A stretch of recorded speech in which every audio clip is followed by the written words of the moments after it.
importantíssimo, elaborado aí pelo Comitê de Apologética da Assembleia de Deus, dirigida pelo pastor Ezequias Soares, ok? E que traz o posicionamento oficial da igreja, como a igreja se posiciona diante de importantes temas teológicos, né? Como é que ela lida com esses temas, né? Qual é a posição oficial. Então, nosso comprometimento é transmitir esta posição oficial da melhor maneira, da maneira mais esclarecida possível, sabendo que é um importante documento, tem que ser levado a sério, é necessário que leiamos, que estejamos a par de tudo que é declarado aqui, só que sempre temos a total certeza e afirmamos isso. Muito mais importante do que a declaração de fé é a Sagrada Escritura, a Bíblia Sagrada. É dela que emana, tá certo, aquilo que é colocado na declaração de fé, mas esta não tem uma característica canônica nem inspirada. Ela está sempre abaixo da Sagrada Escritura. Então a Sagrada Escritura, esta é sim o nosso fundamento. A declaração de fé é apenas um posicionamento oficial e acredito que esse seja o comportamento de uma organização séria. Mostrar qual é a sua posição de maneira aberta, para que todos possam saber e possam entender como ela tem se posicionado diante desses temas. Então acredito que seja de fato um documento muito importante a ser levado em consideração, ser estudado, ser compreendido, mas ele não é suficiente para ser nosso fundamento. Nosso fundamento está na Sagrada Escritura, cuja leitura, esta sim, é nossa regra de fé e prática, né? Regra de fé e conduta. Trago aqui, inclusive, para iniciar minha fala, Evangelho de Lucas, uma leitura aqui no Evangelho de Lucas, no capítulo de número 6, ok? Capítulo de número 6 do Evangelho de Lucas, a partir do versículo 47, que diz, veja só: qualquer que venha a mim e ouve as minhas palavras, o Senhor Jesus Cristo nos dizendo, qualquer que venha a mim e ouve as minhas palavras e as observa, eu vos mostrarei a quem é semelhante. É semelhante ao homem que edificou uma casa e cavou e abriu bem fundo e pôs os alicerces sobre a rocha, e vindo enchente bateu com ímpeto e corrente naquela casa e não pôde abalar, porque estava fundada sobre a rocha, que é Cristo Jesus, a rocha secular, ok?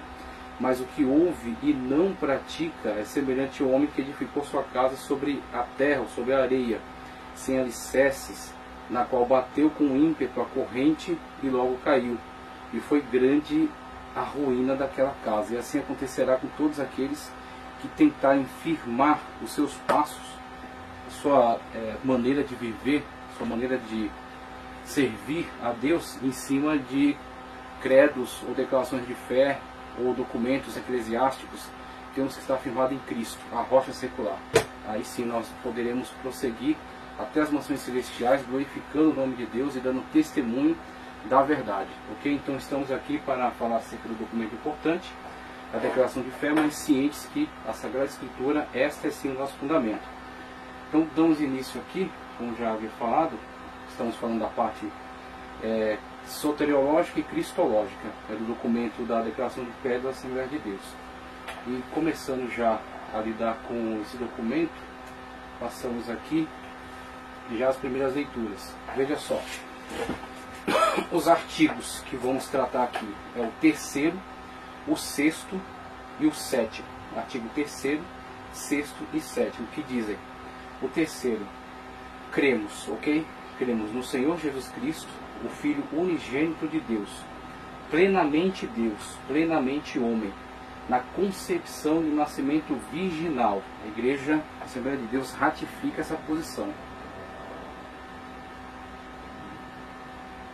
Posição essa que é adotada por cristãos sérios há séculos, ok? Há muitos séculos, enquanto tem preservado a verdade das Sagradas Escrituras.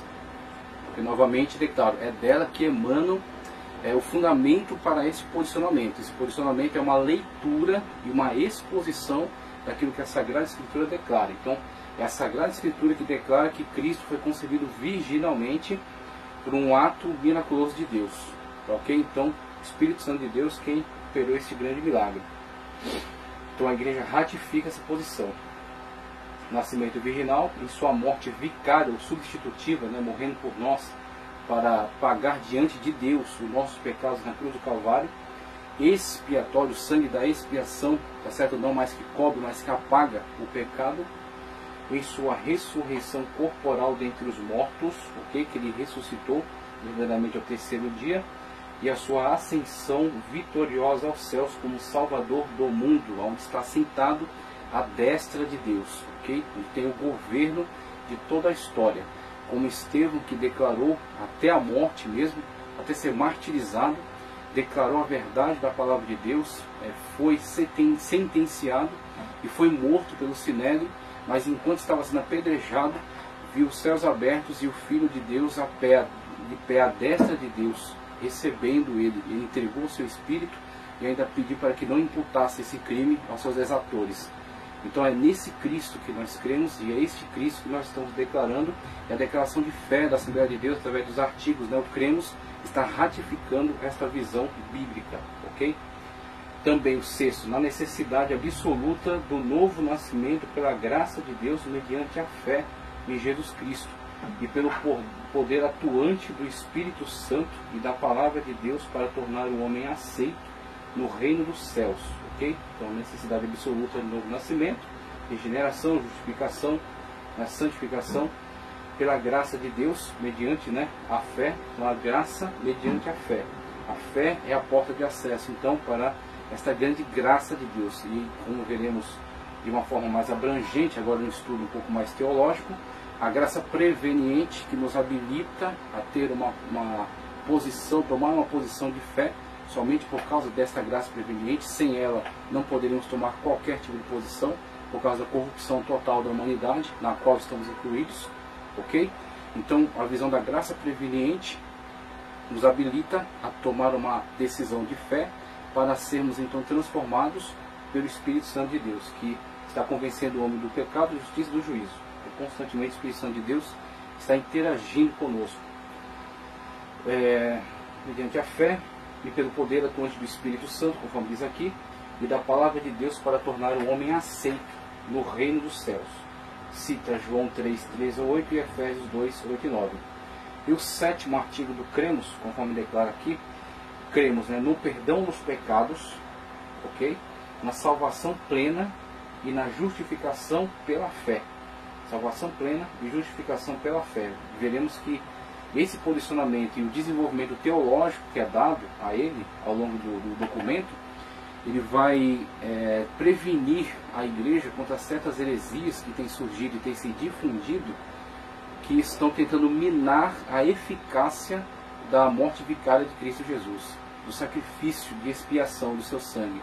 Estão tentando minar, né, o poder, a potencialidade desta obra salvífica, acrescentando outros meios pelos quais o homem deva alcançar a sua salvação, como guarda do sábado, ou então acreditando que o homem não pode ter certeza de salvação porque haverá um juízo futuro, investigativo. Então veremos que a declaração de fé se posiciona contra essas heresias e afirmando, conforme a Bíblia Sagrada dá respaldo, a certeza plena de salvação em Cristo Jesus para aqueles que aceitam Ele como único e suficiente Salvador, ok?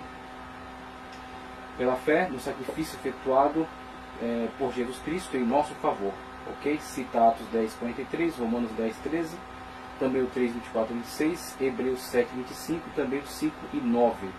A abordagem, então, vamos fazer, mesmo que nos artigos seria a primeira parte cristológica, mas preferimos abordar a primeira soteriológica. As duas são de igual importância, mas a soteriológica ela traz aí também um embate, uma certa polêmica teológica, e queremos desenvolver isso com toda a tranquilidade, com todo o respeito, ok? Mas também com toda a firmeza de posicionamento, para mostrarmos o que a declaração de fé está nos respaldando aqui como visão oficial da Igreja Assembleia de Deus. Então, abordagem soteriológica e cristológica, esclarecimento acerca da posição oficial da Igreja sobre a doutrina da salvação. E teremos que discutir um pouco de arminianismo, calvinismo e definir a posição da Assembleia de Deus. E já adianto aqui, vimos isso de uma forma muito clara na declaração de fé, que o seu posicionamento não é necessariamente nem arminiano nem calvinista, ok? É um posicionamento bíblico. Então, isso que eu achei mais interessante e que eu achei mais prudente, para que não sejamos vítimas de rotulações. Então, essas rotulações elas são prejudiciais, porque muitas das vezes você fica rotulado a determinado movimento, você adere a ele como se fosse um time de futebol, fosse um partido político, e você deixa de ver outros aspectos que são importantes e que são bastante edificantes de outro posicionamento teológico. Não estamos aqui dizendo que o calvinismo seja herético, não estamos aqui dizendo que o calvinismo seja descartável. Estamos dizendo que em alguns pontos não concordamos e vamos mostrar em que a declaração de fé discorda, tá certo, desses posicionamentos teológicos, em que ela concorda, em certo aspecto, com o arminianismo, posição arminiana, tá certo? Mas não para dizer-se arminiana, não para rotular-se arminiana, mas sim para dizer-se bíblica. Então, se o posicionamento arminiano temos concordado com ele em relação à leitura da Sagrada Escritura, então que caminhemos juntos, mas o foco é a palavra de Deus. A palavra de Deus é o fundamento. Cristo, ele só é a rocha. Nem Calvino, nem Armínio, nem qualquer outro teólogo. Somente Cristo. Solos Cristo, como diz a Reforma. Refutação às heresias acerca de Jesus Cristo. Também pretendemos alcançar, né, esse objetivo. Então, foco primeiro no sexto, na necessidade absoluta do novo nascimento, pela graça de Deus, mediante a fé em Jesus Cristo e pelo poder atuante do Espírito Santo e da palavra de Deus para tornar o homem aceito no reino dos céus. E o sétimo também, no perdão dos pecados, na salvação plena e na justificação pela fé no sacrifício efetuado por Jesus Cristo em nosso favor. Sétimo, artigo 7 do Cremos. Já quero trazer aqui uma ressalva. Eu gravei 4 vídeos, cada um deles tem mais de 1 hora, então totaliza quase 5 horas de gravação, somente na parte soteriológica do Cremos. Eu falei detalhadamente de todas as referências e falei paulatinamente, pausadamente sobre essas explicações. Mas neste vídeo, meu objetivo é ser mais conciso, ser mais objetivo, mais direto, porque vou ser mais econômico aqui na fala. Pretendo que esse vídeo seja mais rápido, ok? Então, eu não vou ler as referências, eu vou ler os apontamentos que eu faço sobre elas e vou reportar esses outros 4 vídeos onde eu expando, faço uma gravação muito maior para ler inclusive as referências, tá certo? Então eu vou ser muito mais objetivo aqui, mas tem outro vídeo disponível onde eu faço uma leitura mais extensa das referências. Vamos seguir. Capítulo 10 do Cremos, tá certo? Da Declaração de Fé, ou da DF, sobre a salvação. Cremos, professamos e ensinamos que a salvação é o livramento do poder da maldição do pecado.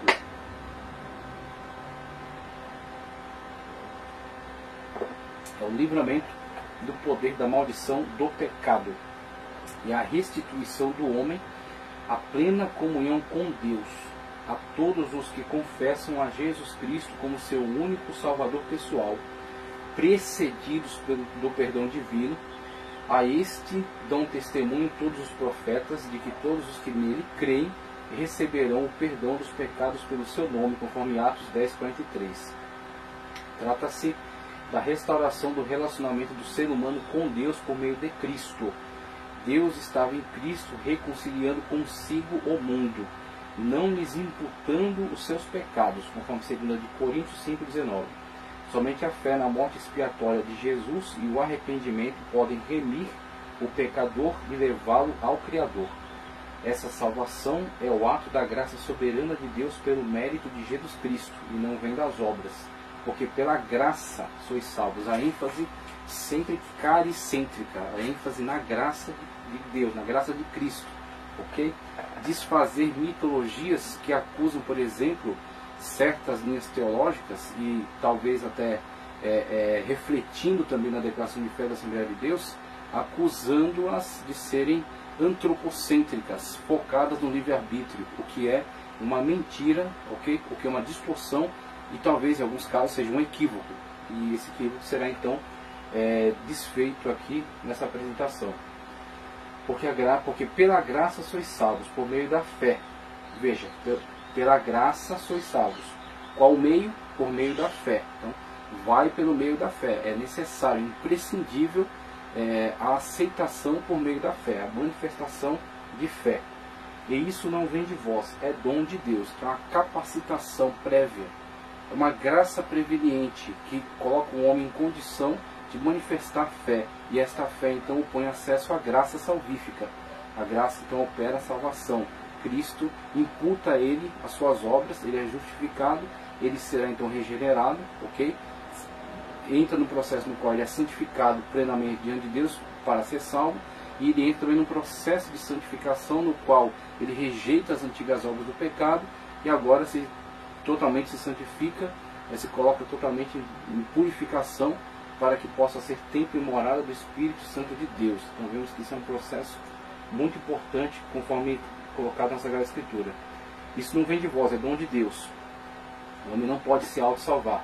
Não vem das obras, para que ninguém se glorie, conforme Efésios 2, 8 e 9. Então, o homem não pode se auto-salvar. Até é interessante corrigirmos certas falas que não têm uma má intenção, mas mesmo que não tenha, tem que ser corrigidas, porque levam a um equívoco. Por exemplo, aquela fala que era muito comum: dê um passo para Deus, que Deus dará 10 passos para você. E na verdade essa fala acaba criando um laço, acaba criando uma armadilha contra a verdade, né? Contra aquilo que a Sagrada Escritura afirma. Eu não tenho condições de nem dar este passo para Deus, se antes Deus, por meio da sua graça preveniente, não me capacitasse a ver, primeiro, que sou um pecador, segundo, que eu preciso de Cristo para a minha salvação, e tudo isso operado pelo Espírito Santo de Deus.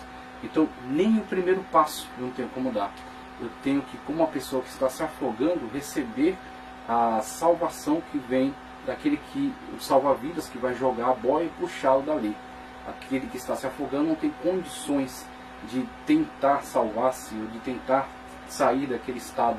Ele precisa totalmente de uma ação que venha de uma pessoa que possa lançar a ele um meio pelo qual será resgatado. Assim Cristo. Nós estávamos nos afogando no pecado, nós estávamos totalmente entregues, perdidos, sem qualquer condições. E é Cristo, tá certo, que opera isso. A graça preveniente me faz perceber que eu estou me afogando, que eu estou em estado de condenação, de morte. E percebendo esse estado, aí eu volto minha atenção e eu passo a não resistir, tá certo, à ação do Espírito Santo de Deus, o que durante muito tempo resistia aos seus apelos, resistia ao seu convencimento, resistia a todos os momentos em que ele tentava sempre me levar a entender o meu estado e olhar para Cristo como Salvador. Mas chega um certo momento, pela graça preveniente, tá certo, onde eu não resisto mais, eu entrego-me totalmente ao Espírito Santo de Deus e ele realiza esta obra em mim.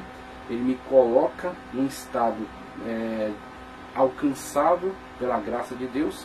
Sendo alcançado por essa graça, sendo salvo, eu passo agora a assumir parte da responsabilidade de santificação. Tenho que perseverar. Essa perseverança me é exigida pela palavra de Deus. Como Paulo muitas das vezes deixa isso claro. Paulo, inclusive, em relação a si mesmo, dizia que tem que tomar cuidado para que, pregando aos outros, não se perca ele mesmo. Então Paulo também expressa essa necessidade do cuidado, né, de que nós também cooperemos com Deus. Mas isso é possível, nunca será possível antes, é só possível depois que Deus mesmo realize em nós esta grande obra.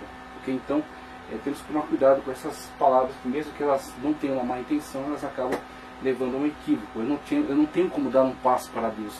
Deus é que tem que dar 11 passos ou mais, tá certo? Para que eu possa ser então salvo. Okay? A graça preveniente capacita-me então a enxergar esse estado de pecaminosidade e permitir então não resistir à ação do Espírito Santo de Deus em mim. Veja, ele inicia aqui, né, tratando aqui acerca dessa parte da soteriologia, com salvação para todas as pessoas. Então ele vai dar uma ênfase aqui em relação a essa questão de que a salvação, a obra de Cristo é para todos, ela visa a todos, ela busca a salvação de todos, ela é suficiente para todos. Então Cristo oferece graça suficiente. Cristo não oferece graça limitada, ok? Ele oferece graça suficiente a todos. Agora, quem participará desta graça? Aí entra a questão da condicional. A condicional é a fé. Então, aqueles que não resistem ao Espírito Santo de Deus e por causa do Espírito Santo de Deus manifestam a fé. E uma vez que participam com a fé, tá certo? Creem no Filho de Deus, creem na obra salvífica de Cristo, estão incluídos então por causa da sua obra, por causa do seu sacrifício vicário, ok? Mas tem que ter esta aceitação em fé, tem que ter essa manifestação de fé, que é garantida, né, que é possibilitada pela graça preveniente. Veja, salvação para todos. Um dia todos os seres humanos comparecerão diante do Senhor, Criador de todas as coisas. Deus, contudo, não deseja a perdição de ninguém. Então, uma coisa que vai ser muito enfatizada aqui na declaração de fé: a predestinação. A predestinação é uma doutrina bíblica, a predestinação não é uma doutrina calvinista, ok? A predestinação é uma doutrina bíblica. Agora, em que está fundamentada a predestinação? Como a predestinação é operada, ok? O que visa a predestinação? Ela visa indivíduos especificamente ou visa grupo? Ela está fundamentada num desejo secreto, como é dito por alguns, de Deus em salvar um, em condenar outros. Inclusive, Deus tem um desejo secreto de condenar pessoas e as criou para serem condenadas? Ou será que Deus tem o desejo pela salvação de todos, sendo alguns condenados, não porque Deus deseje que eles sejam condenados, mas sim porque eles resistem à ação de Deus, a ação salvífica do Espírito Santo de Deus em prol deles? É isso que nós temos que ver aqui e que a declaração de fé vai lidar com esses assuntos. Deus, contudo, não deseja a perdição de ninguém, como a declaração de fé que se posiciona. E o texto que ele cita: que quer que todos os homens se salvem. Agora, presta atenção numa coisa. Como eu falei aqui no começo coloquei no começo aqui da minha fala, a declaração de fé visa ser bíblica. Então ela não está de antemão tentando endossar qualquer tipo de teologia. Então, se a Bíblia Sagrada declara desta forma, se posiciona dessa forma, a declaração de fé, ela vai simplesmente tentar tornar cada vez mais clara, tá certo? Colocar em linguagem acessível, usar, partindo desse fundamento, tomar a sua posição, adotar a posição da igreja, mas fundamentada nessa declaração da Sagrada Escritura. Então, partindo dessa declaração, que é muito clara, tá certo? Que é muito óbvia, ela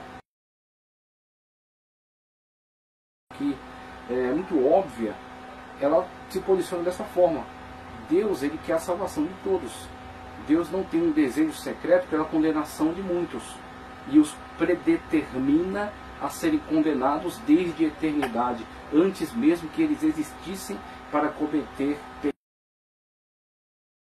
bíblico. O Deus bíblico, conforme declarado aqui no texto de 1ª carta de Paulo a Timóteo, todos os homens, ok? Todos é todos. Todos não é todos, todos pertencentes a tal grupo. Todos pertencentes a determinada casta da sociedade. Não, todos. Não foi delimitado pela Sagrada Escritura que esse todos está ligado a um determinado grupo. Não, ela falou de uma forma ampla mesmo. Todos. Que quer que todos os homens se salvem e venham ao conhecimento da verdade. Então, o intuito de Deus é para a salvação de todos. A vinda do Cordeiro de Deus, tá certo? O Cordeiro, o sacrifício vicário de Cristo, é em prol de todos. Está disponível a todos, tem poder para salvar a todos, tem competência para salvar a todos. Se alguém dentre esses todos não se salva, não é porque faltou de oportunidades, não é porque o sacrifício de Cristo não alcançou, não é porque Cristo não morreu por ele, não tenha morrido por ele, mas sim porque ele rejeita, mas sim porque ele resiste, ok?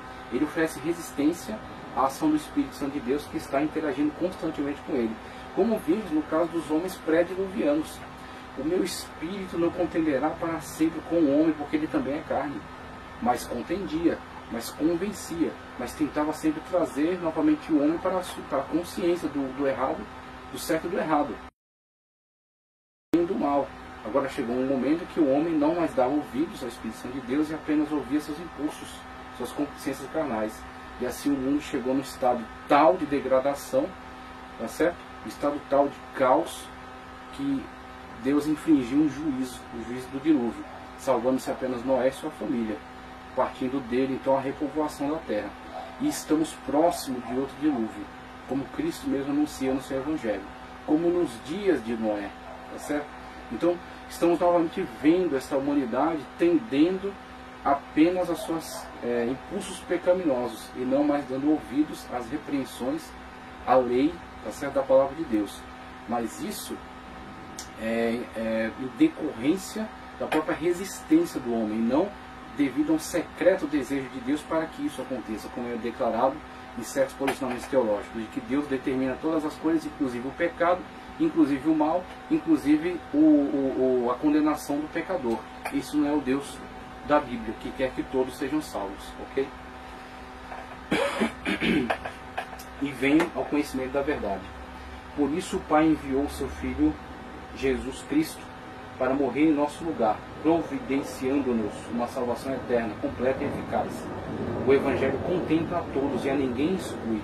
Ele até é redundante para tornar isso cada vez mais claro em relação ao seu posicionamento. O Evangelho a todos contempla, a ninguém exclui. Muito bem, então todos estão contemplados, todos têm possibilidade de salvação. A graça é suficiente para todos. Onde abundou o pecado, superabundou a graça. Então esse é o posicionamento bíblico, ok? Então, por conseguinte, a salvação está disponível a quem? Todos que creem. Eis a condição. A todos, sem exceção, é oferecido. Mas há uma distinção entre os que creem e os que não creem. Os que creem serão salvos, como o próprio Cristo coloca. Aquele que crê será salvo, aquele que não crê já está. Porque na condenação todos já estão. Todos pecaram e destituídos estão da glória de Deus. Condenados nós já estamos. Condenados nós já estávamos. Ok? Só que alcançamos a salvação em Cristo Jesus devido à ação da graça preveniente de Deus em nós, que nos habilitou a perceber nosso estado pecaminoso, não resistir à voz do Espírito, sermos alcançados plenamente, sermos justificados pela sua obra salvífica, suas obras imputadas a nós, nosso pecado perdoado, seu sangue nos purificando de todo pecado, expiando e nos colocando diante de Deus em plena santificação, devido à sua obra em nós. Ok? Então, aqueles que creem são colocados nesse estado. Texto que ele cita aqui, ó. Porque Deus há de trazer a juízo toda a obra, e até tudo que está encoberto, quer seja bom, quer seja mal. Então, vai passar, ninguém vai escapar do juízo. A única coisa que acontece é que, para alguns, há remissão em Cristo Jesus. O meu juízo estava, é certo, meu juízo era certo. Eu teria que ocupar ali um lugar diante do trono branco, diante do tribunal. Agora, como eu aceitei a Cristo Jesus, as obras dele foram atribuídas a mim. E o meu pecado caiu sobre ele. Ele levou sobre si as nossas dores, as nossas enfermidades. Pelas suas pisaduras nós somos sarados. Então, o meu pecado caiu sobre Cristo. E ele foi julgado em meu lugar. Então, ele atribui a mim as suas obras. Deus, quando olha dos céus, vê o seu sangue, o sangue do Filho amado, sobre mim, purificando-me, apagando o meu pecado. Então eu não passo mais por juízo, porque eu fui salvo em Cristo Jesus. Agora, se eu rejeito Cristo Jesus, a condenação já estava, a condenação já era certa, tá certo? O juízo já era certo para mim. Então ninguém escapa, só escapa aqueles que aceitam Cristo Jesus e as obras de Cristo são imputadas a ele, e aí ele não passa mais por juízo. Aquele que aceita Cristo Jesus não será julgado. Nisso se manifestou o amor de Deus para conosco, que Deus enviou seu Filho unigênito ao mundo, para que por ele vivamos. Então não participaremos de juízo por causa de Cristo Jesus. Alimpai-vos, pois, do fermento velho, para que sejais uma nova massa, assim como estáis sem fermento, porque Cristo, nossa Páscoa, foi sacrificado por nós. 1 Coríntios 5, 7. Cordeiro pascual, tá certo? Aquele cordeiro através do qual o sangue é colhido, é aplicado nas ombreiras e na verga da porta, e o anjo da morte não atinge aquele que está coberto pela marca do sangue do cordeiro. Então temos que ter o sangue do cordeiro na nossa vida. A limpar do fermento, como já li, e sendo ele consumado, veio a ser causa de eterna salvação para todos que lhe obedecem. Não é só aceitar Cristo uma vez, as décadas atrás, e embarcar na falsa ideia de que uma vez salvo, salvo para sempre. Por quê? Porque a palavra de Deus é que nos diz: e sendo ele consumado, veio a ser causa de eterna salvação. A salvação de Cristo nunca vai expirar, nunca vai perder a validade, nunca vai deixar de ser eficaz. Como hoje hereges têm levantado certos rituais, né, podemos até dizer essas macumbas evangélicas que têm sido colocadas na atualidade e que têm atentado contra a eficácia da obra salvífica de Cristo, trazendo de volta Yom Kippur até totalmente equivocado, tá certo? Porque isso foi tornado obsoleto, e foi tornado obsoleto por causa da eficácia da salvação em Cristo Jesus. A salvação em Cristo Jesus é totalmente eficaz e é eterna, não perde a validade, não perde o poder. Agora, para que eu possa estar constantemente acessando, possa estar constantemente incluído dentro dessa obra salvífica, é necessário, da minha parte, obediência, sujeição, ser escravo de Cristo para a salvação, ou ser escravo do pecado para a morte.